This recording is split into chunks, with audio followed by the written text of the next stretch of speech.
papel me faltará en alas de una paloma te voy viendo. Muy poco se sabe acerca de la fiesta de compadres y comadres. Si es que nos hacemos unas preguntas de quién, quiénes, cuándo, dónde y por qué se celebra compadres y comadres en la villa de Tarija, muchas personas seguramente tomarían la segunda mitad del siglo XX, otras personas tomarían como referentes a las comadres sanroqueñas como pioneras, aunque no hay que desmerecerlo, puesto de que ellas sí salvaguardaron nuestra tradición en un momento en la que tal vez se encaminaba a desaparecer. Sin embargo, la investigación que mi persona realizó desde el año 2016 tiene un trasfondo muy increíble. La fiesta de compadres y comadres se celebra desde hace mucho tiempo. Comenzaré diciendo de que tiene estrecha relación con la fiesta de carnaval. Y la fiesta de carnaval no es propia de aquí de Tarija. La fiesta de carnaval, como todos sabemos seguramente, viene de Europa. Y si es que hacemos un retroceso histórico, podemos llegar incluso a la antigua Sumeria, hace 5000 años atrás, que influencia también al antiguo Egipto, que a su vez influencia a Roma, a Europa. En Egipto había un dios, que era considerado pagano, con el tiempo va a ser considerado, que era el toro Apis, que tiene mucha relación con otros dioses que se van a ir formando, tal es el caso del dios Saturno o Luperca. Se celebraban ahí en Roma las Saturnalias y las Lupercalias. Las Saturnalias en torno al dios Saturno y las Lupercalias en honor a Luperca, que era, según la mitología romana, una loba que dio de amamantar a Rómulo y Remo, que son los fundadores de Roma. El Imperio Romano, como todos sabemos, se fue expandiendo con el tiempo y en algún momento llegó a España. Es más, bautizaron el lugar de España como Hispania. Y esto se va a dar en el año 218 a.C., la colonización romana en España. Y va a durar hasta el año 19 a.C., exactamente 199 años o 200 años de aculturación romana. En ese proceso de aculturación romana que se da en España, todas estas fiestas que se celebraban en Roma, como las Saturnalias, las Lupercalias, asimismo una muy interesante y creo que es clave, las Matronalias, que se celebraban en honor a la diosa Juno, que también era conocido como matrona, que estaba dedicada a las mujeres solteras. Llega a España esa fiesta de las Matronalias, una fiesta dedicada a las mujeres solteras, y se asenta en una localidad conocida como Asturias, España. Y esta localidad es muy interesante, puesto que va a ser clave en el desarrollo de la celebración de comadres y compadres. Después de que pasan los años, más específicamente en el año 380, con la llegada del emperador Teodosio, él convierte el Imperio Romano en Imperio Cristiano a través de un decreto. Roma se vuelve cristiano. Todas las fiestas pasan a ser paganas, las fiestas de las Lupercalias, las Saturnalias y las Matronalias, puesto de que solo se podían celebrar fiestas que sean de índole, de tinte religioso, ¿no? Sin embargo, al ser Roma un imperio vasto, ¿no? Al ser tan vasto, al llegar a diferentes partes, a diferentes contextos, esa prohibición no llega a ser en España. En Asturias, España, se sigue celebrando esa fiesta. Si bien tal vez no las Lupercalias ni las Saturnalias, se sigue celebrando la fiesta de las Matronalias en honor a la diosa Juno para las mujeres. Y con el pasar del tiempo, España, cuando llegan los españoles a América, los españoles llegan a Tarija, más específicamente nos interesa Tarija, en el año 1535, ¿ya? De la mano de una de las expediciones de Diego de Almagro, en la cual se encontraba Juan de Cedizo, que era propio del lugar, ¿no? Cercano a Asturias. Ellos traen esa fiesta, la fiesta de las Matronalias, a nuestro valle. Ellos son los que traen esta fiesta y la asentan en Tarija, y cuando comienza la colonización, posterior a 1535, ya con la llegada de Luis de Fuentes y Vargas en el año 1574, se da una mestización entre los españoles y la cultura propia del lugar, de Tarija, que eran los tomates, ¿no? La primera cultura aquí en el Valle Central. Entonces se da origen en esa mezcla de andaluces, asturianos y tomatas de la cultura chapaca. Y es ahí en la cual la fiesta de las matronalias se empieza a celebrar tanto en las ciudades, y los tomatas seguramente veían esta festividad, ¿no? Y empiezan a copiarla, empiezan a adoptar la fiesta como propia y matizarla con sus propios rasgos culturales. Y esto va a ser hasta 310 años más tarde. Ya en el año 1845 llega a Tarija un personaje que va a ser muy importante. Su nombre es Hugues Weddell, que es un francés. Este francés, que era botánico en realidad, hijo de un irlandés, tenía un hermano mayor que era Roderick, que se va a Tasmania a colonizar, pero no nos interesa él, nos interesa Hugues Weddell. Llega a América con la intención de estudiar a las plantas.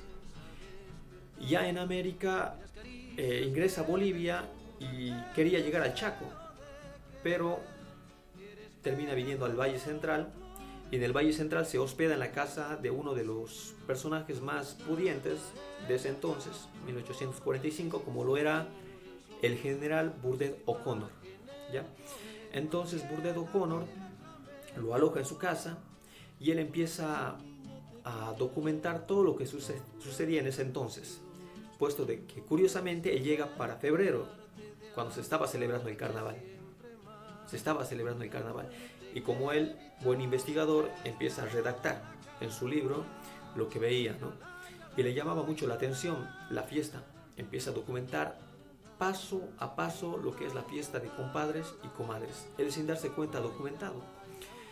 Y esa es una de las pruebas más fidedignas que tenemos los tarijeños del verdadero origen de esta festividad. Y cómo era, más que todo, cómo era en ese tiempo, hace 200 años atrás.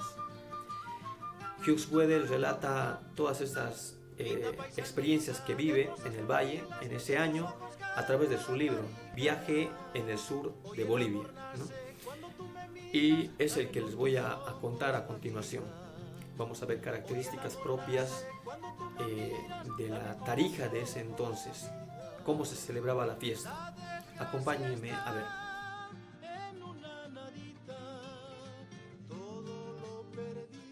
Empiezo a comprender mejor las costumbres de esta villa. Los frailes de San Francisco pareciera que miran a otro lado en estas fechas. Las otras ciudades de Bolivia se quedan atrás comparado con lo que sucede en Tarija. Me refiero al jueves de comadres, del cual pienso no existe ningún equivalente en Francia. Sorprende el número desproporcionado de gente que se llaman compadres o comadres, pero en vano se busca a los ahijados. Haciendo un paréntesis, eso nos quiere decir que en el año 1845 la fiesta primera era comadres, no compadres como es en la actualidad. Pero continúa el relato. Sucede que para poder tratarse con mayor familiaridad que de costumbre, los jóvenes tarijeños imaginaron vincularse mediante una especie de parentesco fundado en el bautizo de muñecas de azúcar, las mismas que se venden en las tiendas de la ciudad. Mientras estaba en una casa de visita para este jueves de comadre, se acercó una moza, mestizo de español e india, quien llevaba una gran bandeja, donde estaba echada una de estas muñecas, rodeada de flores y hojas. Haciendo un paréntesis de nuevo, esa era la torta de carnaval, la que conocemos como torta dulce, solo que en ese tiempo era un bebé de pan de azúcar, solo que con brazos, con piernas, tenía una cabeza, era literalmente un bebé. Entonces al hacerte compadre, al hacerte comadre, te entregaban ese bebé. Me explicaron de qué se trataba y recibí una invitación para asistir a su bautizo. Fui con el doctor Caínzo y en la casa había muchas personas reunidas. El futuro compadre llegó con un cesto de botellas de licor, destinadas a reemplazar el agua del Jordán. Por su parte, la comadre preparó refrescos y entonces el primer acto de esta locura comenzó enseguida. Los actores se disfrazaron como pudieron con lo que estaba a su alcance, para cumplir sus respectivos roles, uno de cura, los demás de sacristanes, testigos, etc. Todo esto fue muy rápido, pero no así el segundo acto con las botellas de licor, pues duró hasta el amanecer. junto a la música de una danza llamada bailecito, que hasta el momento ninguna danza importada pudo suplantar en los salones de Tarija. Ahí está descrito lo que es el rito de compadres y comadres, que primero era comadres, que se funda en el bautizo de muñecas de pan de azúcar, similar a las tantahuahuas, pero con otra lógica, ¿no? Más bien del nacimiento y no de la muerte. Pero no queda ahí el relato. Continúa. El jueves siguiente, o sea, el que antecede al martes de carnaval, se llama compadres, y es una repetición del primero. Aquí comienza el carnaval, que dura una semana, y les aseguro que es una semana muy particular. Todas las escenas se desarrollaban en torno a los vapores embriagadores del alcohol. ¿Cuántas veces me habrá dado vuelta la cabeza? Muchas veces me parecía estar soñando, aunque estaba bien despierto. Los vasos circulan sin cesar. Rechazar una copa es casi un insulto. La muchacha que quiere permanecer cuerda no lo logra, y la madre que la cuida tampoco. Muchas cosas se hacen y dicen en estas fechas que avergüenzan después. La costumbre algo bárbara que establece que se debe aceptar todos los licores ofrecidos se llama obligo. Actualmente en Tarija este rito del obligo, bueno, en 1845 obligo, se conoce como te invito. Continúa. Se practica en todo Bolivia, pero en ninguna parte es tan implacable como en Tarija. Me acuerdo haber visto un individuo sentarse con una muchacha, con una botella, y beberse toda la botella hasta que no quedase ni una sola gota. Por cada vaso que tomaba, su obligada tenía que tomar exactamente la misma cantidad. En mi condición de extranjero, era un blanco perfecto para el sexo débil tarijeño. Admito que no era muy fuerte, pero sí lo era cuando el combate era más desigual. Imaginé entonces un truco. Guardaba el licor en la boca, sin tragarlo, y luego lo limpiaba discretamente con mi pañuelo, o bien lo botaba sin hacerme ver en un rincón. Pero esta estratagema no siempre resultó y tuve que idear otras que no detallaré aquí. En cuanto a la chicha, tuve que resignarme. Debo decir que se trata de una bebida realmente benigna y que es posible tomar cantidades realmente prodigiosas sin sentir el menor efecto. En ese aspecto es preferible a las cervezas de Europa. O sea que a Hughes Wedel le encanta la chicha y las prefiere a las cervezas de Europa. Otra cosa que desempeña un papel casi tan importante como la chicha y los licores es el almidón, y esto ya se ha perdido, que sirve para hacer polvos de diversos colores, pero más a menudo blancos, conocidos como los polvos de carnaval. Se los usa de diferentes maneras, pero sobre todo en los ojos, y hay que estar alerta para protegerlos y conservar su humedad natural. Debo mencionar que por mi parte sufrí mucho. Después de los ojos, los polvos se usan con preferencia en el cabello. Cuando llega alguien a estos receptáculos de locura, la manera más técnica de recibirlo era romperle 2 o 3 huevos en la cabeza. Los huevos de carnaval, y explican, ¿no?, en qué consisten los huevos de carnaval. Los huevos de carnaval son huevos vaciados de su contenido natural que se reemplaza por agua, perfumada, normalmente de rojo vivo. En Santa Cruz se sigue echando tinta de diferente forma, pero se puede encontrar una conexión entre los ritos. Seguidamente te tiraban un puñado de almidón, entonces se formaba una masa que se extendía en la cabeza. He visto pobres mujeres ver desaparecer su hermosa cabellera en esta clase de gorro. Mientras duran las fiestas, existe tal libertad que se sobreentiende que uno puede llegar a cualquier reunión organizada en la ciudad sin ninguna invitación y hacer lo que se le venga en gana. Los días pasan así, yendo de un baile a otro, y la noche y el día igual. No hay hora ni lugar fijo para descansar. Uno se duerme donde la suerte y el azar lo ha llevado. Así como en Santa Cruz de la Sierra, en Tarija hay una desproporción en el número de mujeres y hombres. De aquí que muchas veces no había bastantes hombres para hacer bailar a las muchachas.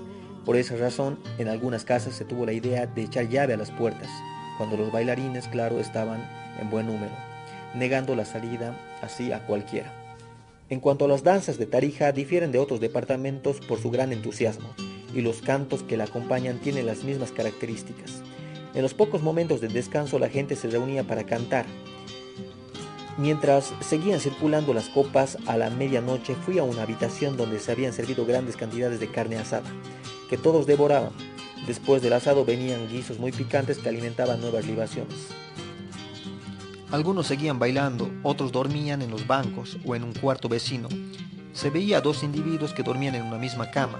Otros no dormían, pero el licor les hacía tambalear.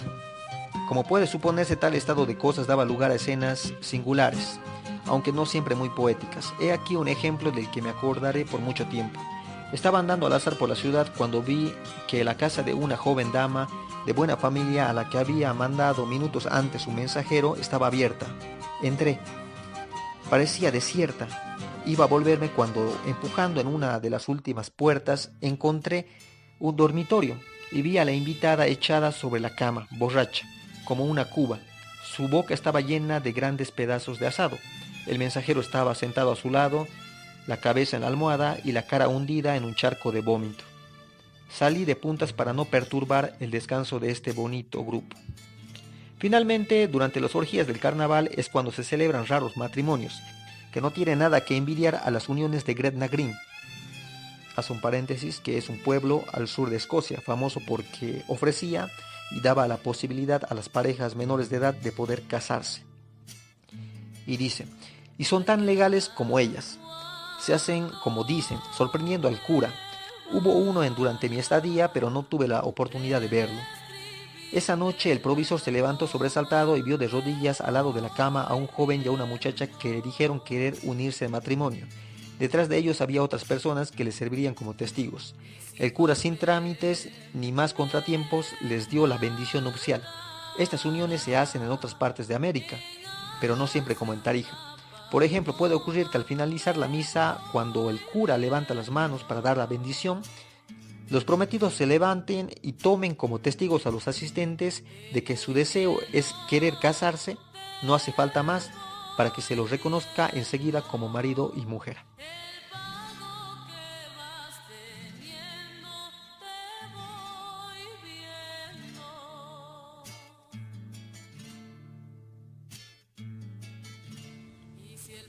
En la actualidad, la fiesta de compadres y comadres se sigue celebrando en Tarija y en Asturias, España.